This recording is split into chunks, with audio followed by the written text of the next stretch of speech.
જય શ્રી કૃષ્ણ. આજે આપણે ભોગી ઉત્સવનો સેવાક્રમના ઉપર થોડીસી ચર્ચા વિચારણા કરીએ.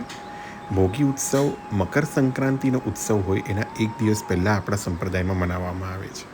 ભોગી ઉત્સવમાં વિશેષતાથી તિથિ કે એનો કોઈ મહત્ત્વ નથી, પણ આ જ્યારે પણ સંક્રાંત હોય, માની લો જેવી રીતે આ વખતે 15મી જાન્યુઆરીની સંક્રાંત છે, તો 14મીના ભોગી ઉત્સવ હશે.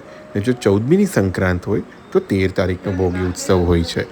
ભોગી ઉત્સવમાં વિશેષતાથી પ્રભુને લાલ છીટના વસ્ત્ર, એટલે લાલ છીટના વસ્ત્રમાં વિશેષતા એ છે કે આ દિવસે વસ્ત્ર જે કંઈ પણ બને બધાના અંદર રૂઈ પધરાવવામાં આવે છે.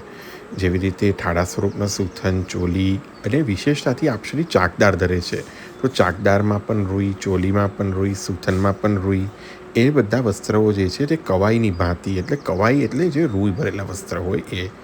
એવી જ રીતે લાલનનો વાઘો છે, ફરગુલ છે, ગદ્દલ છે, બધામાં રૂ ભરેલા આવશે. નવનીત પ્રિયાજીના ઘરકર્મ અનુસાર લાલ રંગની છીટમાં કેરી ભાતના ક્રમથી વસ્ત્ર સિદ્ધ થાય છે, જેની અંદર કોઈ પણ પ્રકારે ગોટા કે કંઈ લગાડવામાં આવતા નથી. હા, તમે મગજી જરૂરતાથી પીળા રંગની કેવી રીતે લગાડી શકો છો, પણ બીજા કોઈ પણ પ્રકાર તુઈ કે એવું કશું આવતું નથી. વિશેષતાથી પ્રભુ આજના દિવસે ભોગી ઉત્સવની અંદર વિશેષ સામગ્રી આરોગે છે.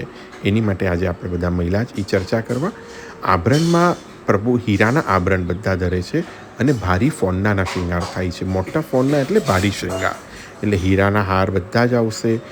કમલ, કસ્તુરી, કલી ત્રણેય હાર ધરશે પ્રભુ. એના સાથે પ્રભુ વિશેષતાથી ફોનનાની માલામાં કસ્તુરીની માલા પણ ધરશે અને એના સાથે સામગ્રી જે અરોગશે તે છે ચિલ્લા, એટલે આપણે ગુજરાતીમાં જેને પુડલા કહીએ.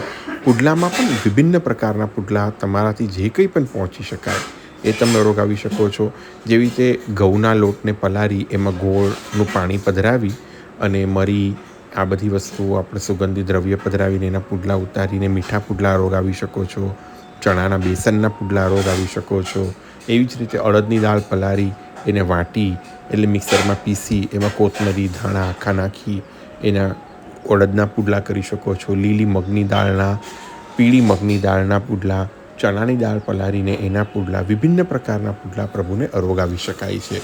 આભરણમાં જેવી રીતે મેં તમને કીધું, ગાદીના શૃંગારનું પૂર, પહોંચી બધું જ હીરાનું ધરશે પ્રભુ.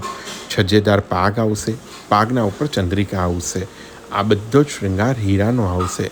ઠારા સ્વરૂપ હશે તો સુથન, ચોલી, ચાકદાર. લાલનનું સ્વરૂપ હશે તો ફરગુલ અને વાઘો બંને લાલ છીટના આવશે. વિશેષતાથી જ આમાં ભોગી ઉત્સવના પદ, જેમ ભોગી ભોગ કરત સબરસસો, આ પદ ગાવામાં આવે છે. જ્યારે પણ આવી રીતે ભોગી ઉત્સવની સામગ્રી એક અલગથી ચોકી પર ધરાય તો આપણે જેવી રીતે ચોકીની સામગ્રીમાં કેવી રીતે 7 કટોરીનો ક્રમ જોયો હતો, જેમાં ઘી, ગોળ, બુરું, આદા પાચરી, નમક, કાલી મિર્ચ, માખણ, આ બધી સામગ્રી કેવી રીતે નાની નાની કટોરીમાં, એવી જ રીતે પુડલાની સામગ્રી એટલે આ ચિલ્લાની સામગ્રી જ્યારે ભોગી ઉત્સવને આપણે ધરશું તેમાં આવી રીતે 7 કટોરીનો એક થાલ ધરવામાં આવે છે.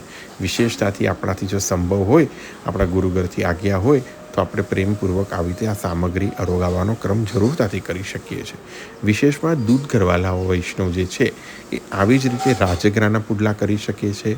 રાજગરાના લોટને પલાળી એમાં જીરું ને કોથમરી પધરાવીને નાના નાના પુડલા ઘીમાં ઉતારીને અરોગાવી શકીએ છીએ. રાજગરાના લોટની અંદર ગોળ કે બુરું પધરાવીને એવા જ મીઠા પણ ઉતારી શકીએ છીએ પુડલા. એવી જ રીતે કૂટીનો દારો પલાળી એને વાટીને એના પણ પુડલા બહુ સુંદરતાથી ઉતારી શકીએ છીએ. એવી જ રીતે સામાના પણ પુડલા ઉતારી શકીએ છીએ. ભગવત કૃપાથી જે કંઈ પણ યથાસંભવ થઈ શકે સહજતાથી એ પ્રેમથી કરી ઉત્સવનો આનંદ આપણે પ્રભુ ભેગા લઈએ. 7 કટોરી જે છે એ પણ દૂધકરમાં જ છે, એ પણ વૈષ્ણવ પ્રેમથી પોતાના સેવ્ય સ્વરૂપને અરોગાવી શકે છે. આવી રીતે તો જે કંઈ પણ સહજતાથી થાય, જે કંઈ પણ સુંદર પ્રેમથી થાય એ આપણે પ્રભુ ભેગા આનંદપૂર્વક ગુરુઘરની આજ્ઞા સાથે લઈને આપણે કરીએ. તો આ છે આપણે ભોગી ઉત્સવનો ક્રમ. વિશેષતાથી આ ભોગી ઉત્સવની જે સામગ્રી છે એ પણ પ્રભુ વર્ષભરમાં આવા પ્રકારે એક જ વાર અરોગે છે. તો આપણે જરૂરતાથી આપણે પ્રભુ માટે કરીએ. જય શ્રી કૃષ્ણ. ખૂબ ખૂબ આભાર. ખૂબ ખૂબ ધન્યવાદ.